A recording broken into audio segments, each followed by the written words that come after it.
दोस्तों, middle east के भीतर अमेरिका और ईरान के बीच का जो मतभेद है वो अब और ज्यादा बढ़ चुका है। कतर की राजधानी दोहा में इस वक्त अमेरिका का जो प्रतिनिधि मंडल है वो मौजूद है बातचीत के लिए, लेकिन ईरान ने अमेरिका के प्रतिनिधि मंडल से मिलने से मना कर दिया है, बातचीत करने से इनकार कर दिया है। साथ ही कतर ने भी इसको लेकर के अपना स्टेटमेंट रिलीज कर दिया है। इसी बीच इजराइल से एक बड़ी खबर ये भी सामने आ रही है कि इजराइल ने सीज फायर वायलेशन करते हुए एक बार फिर से ड्रोन अटैक कर दिया है और अब अमेरिका लेबनान के भीतर ग्राउंड ऑपरेशन शुरू कर सकता है, अपने सैनिकों को उतार सकता है। क्या कुछ चल रहा है मिडिल ईस्ट के भीतर, एक एक करके सबसे पहले जानते हैं। पहली बड़ी खबर देखिए, दोहा पहुंचा अमेरिका, एमओयू समझौते पर बातचीत। व्हाइट हाउस के एक अधिकारी के मुताबिक अमेरिका के राष्ट्रपति ट्रंप के विशेष दूत स्टीव विटकॉफ और उनके दामाद जरेड कुशनर दोहा में कतर के प्रधानमंत्री शेख मोहम्मद बिन अब्दुल रहमान बिन जासिम अल थानी और बाकी मीडिएटर्स से मुलाकात करेंगे।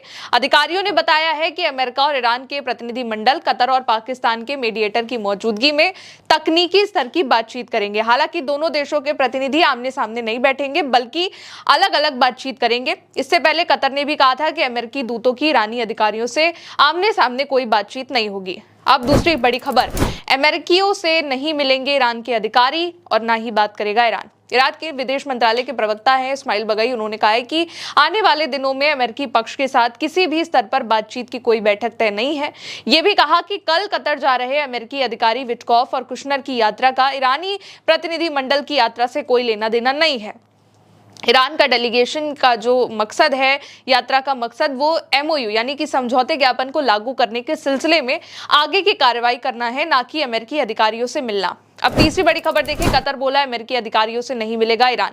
कतर ने कहा है कि अमेरिका की विशेष दूत जेरेड कुशनर और स्टीव विटकॉफ दोहा पहुंचे हैं, लेकिन उनकी ईरान के डेलीगेशन से ईरान के अधिकारियों से आमने सामने कोई बातचीत, कोई मीटिंग नहीं होगी। दोनों अधिकारी प्रतिनिधि कतर के अधिकारियों से मिलेंगे और उन्हीं के जरिए अमेरिका और ईरान के बीच ये जो बातचीत चल रही है इसको आगे बढ़ाने पर बात होगी। मीडिएटर के तौर पर कतर रहेगा। कतर ने यह भी कहा कि यहाँ पर जो उसकी जमा ईरान के $6 अरब हैं वो अभी तक तेहरान को नहीं भेजे गए हैं। बातचीत आगे बढ़ने पर इस पर विचार किया जाएगा। अब अगली बड़ी खबर देखिए, इजराइल ने तोड़ा सीज फायर, किया ड्रोन अटैक। दक्षिणी लेबनान में हत्थाता की तरफ एक इजरायली ड्रोन ने एन आयता अल जबल झरने की ओर स्टन ग्रेनेड गिराया है। यह हमला उन ट्रैक्टर्स पर, उन ट्रैक्टर ड्राइवर को निशाना बनाकर किया गया है जो झरने से पानी भर रहे थे। इसमें किसी के अभी हताहत होने की खबर नहीं है। इसके अलावा दक्षिणी लेबनान के टूलिन शहर के हारेट अल लूका इलाके में भी इजरायली क्लस्टर बम फटा है। किसी के घायल होने की खबर अब तक नहीं है और ये जो हमला है ये इजराइल ने ऐसे वक्त पर किया हुआ है जब इजराइल और लेबनान के बीच में अमेरिका की मौजूदगी में सीज फायर हुआ है और इसी का वायलेशन अब इजराइल की ओर से किया गया है। अब अगली बड़ी खबर देखिए, लेबनान में सेना उतारेगा अमेरिका। पेंटागन लेबनान में जमीनी स्तर पर सैनिक तैयार करने की तैयारी कर रहा है।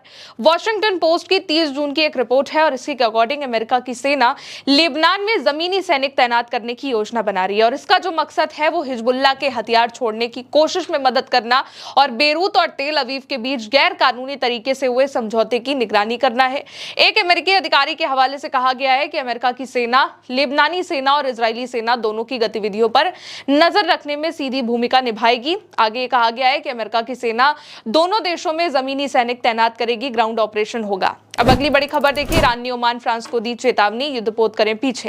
ईरान ने फ्रांस, ओमान और अमेरिका को स्ट्रेट ऑफ हॉर्मुज में बारूदी सुरंगें हटाने के लिए और ऑपरेशन ना करने की चेतावनी दी है। ईरान के विदेश मंत्री काजिम गरीबाबादी ने कहा है कि ऐसे ऑपरेशन सिर्फ ईरान ही करता है और तेहरान बाकी देशों को ऐसा करने की इजाजत नहीं देगा। ईरान ने फ्रांस को और उकसावे वाली हरकत ना करने की चेतावनी भी दी है। ये चेतावनी तब दी गई है जब फ्रांस के राष्ट्रपति इमैनुअल मैक्रों ने ओमान के सुल्तान के साथ मिलकर घोषणा करी है कि फ्रांस और ओमान स्ट्रेट ऑफ हॉर्मुज में बारूदी सुरंगें यानी कि माइंस को हटाने का काम करेंगे और इसमें हेल्प करेंगे। अब अगली बड़ी खबर देखिए, इजराइल ने कहा तीसरा विश्व युद्ध होगा शुरू। इजराइल के रक्षा मंत्री काट्ज ने कहा है कि ट्रंप ने ईरान और लेबनान को इसलिए जोड़ा क्योंकि वो तेहरान के साथ समझौता करना चाहते थे। इसी वजह से हम लेबनान में हिजबुल्लाह को करारा झटका देने से चूक गए। उन्होंने कहा कि मैंने अमेरिकी केंद्रीय कमान के कमांडर को यह जानकारी दी है कि हम गाजा, सीरिया या फिर लेबनान के सुरक्षा क्षेत्रों से पीछे नहीं हटेंगे। ईरान के साथ लड़ाई फिर से शुरू होगी या तो डोनाल्ड ट्रंप के तय करने पर कि बातचीत के सारे रास्ते बंद हो गए हैं या फिर ईरान इजराइल पर गोलीबारी करेगा और अगर ईरान हमला करता है तो ये ईरान का तीसरा युद्ध होगा और विश्व युद्ध भी शुरू होगा। अब अगली बड़ी खबर देखिए, ईरान के बंदर अब्बास में होगा धमाका, आईआरजीसी करेगा बम डिफ्यूज। बंदर अब्बास में बिना फटे विस्फोटक को नष्ट किया जाएगा। ईरान के आईआरजीसी यानी इस्लामिक रेवोल्यूशनरी गार्ड कॉर्प्स जनसंपर्क विभाग ने घोषणा करी है कि मंगलवार 9 जुलाई को बंदर अब्बास काउंटी के सरखून और आइसन ग्रामीण इलाकों में बिना फटे अमेरिकी ज़ायोनी विस्फोटक को नष्ट किया जाएगा। ये जो बम है ये तब के हैं जब अमेरिका और इजराइल ने जॉइंट ऑपरेशन किया था, ईरान पर अलग अलग जगहों पर बम गिराए थे और इन्हीं को डिफ्यूज करने का काम ईरान के भीतर चल रहा है। 9 जुलाई को बंदर अब्बास में इस बम को डिफ्यूज किया जाएगा बिना धमाके के। अब अगली बड़ी खबर, खामनेई के जनाजे की तैयारी शुरू। ईरान अपने सर्वोच्च नेता अली खामनेई के अंतिम संस्कार के लिए अब तक की सबसे कड़ी सुरक्षा व्यवस्था कर रहा है। सरकार नहीं चाहती है कि जनाजे में अंतिम यात्रा के दौरान वैसा हादसा फिर हो जैसा 1989 में आयतुल्लाह रुहुल्लाह खोमैनी और 2020 में जनरल कासिम सुलेमानी के अंतिम संस्कार के वक्त हुआ था। दोनों मौकों पर भारी भीड़ की वजह से भगदड़ मच गई थी। खामनेई की मौत के 4 महीने से ज्यादा वक्त के बाद उनका अंतिम संस्कार होगा। 9 जुलाई को उन्हें दफनाया जाएगा। इससे पहले ईरान और इराक में 5 दिनों तक श्रद्धांजलि कार्यक्रम आयोजित किए जाएंगे। अब अगली बड़ी खबर देखिए, ईरान बोला हॉर्मुज के मामले में किसी भी देश को दखल की जरूरत नहीं। ईरान के विदेश मंत्रालय के प्रवक्ता इस्माइल बगई ने कहा है कि स्ट्रेट ऑफ हॉर्मुज से जुड़े मामलों में किसी भी विदेशी देश को, यहां तक कि फ्रांस के हस्तक्षेप की जरूरत नहीं है। बगई ने फ्रांस का नाम इसलिए लिया क्योंकि हाल के वक्त में फ्रांस ने स्ट्रेट ऑफ हॉर्मुज की सुरक्षा को लेकर के बयान दिए थे। फ्रांस का कहना था कि इस महत्वपूर्ण समुद्री मार्ग में अंतर्राष्ट्रीय समुदाय की भूमिका होनी चाहिए ताकि जहाजों की आवाजाही सुरक्षित रहे। तो इस तरीके से ये जो बातचीत है अब वो दोहा में शुरू हो चुकी है, लेकिन अमेरिका और ईरान का जो प्रतिनिधि मंडल है वो आपस में नहीं मिलने वाला है। दूसरी तरफ इजराइल ने एक और बार चेतावनी दे दी है। इजराइल ने इस बात को कहा है कि तेहरान से इसलिए समझौता करने के लिए लेबनान और इजराइल के बीच में ये सीज फायर को लेकर के समझौता अमेरिका ने कराया ताकि तेहरान से उनकी जो बातचीत है वो आगे बढ़ जाए। लेकिन अगर ईरान हमला करता है तो फिर से युद्ध शुरू होगा।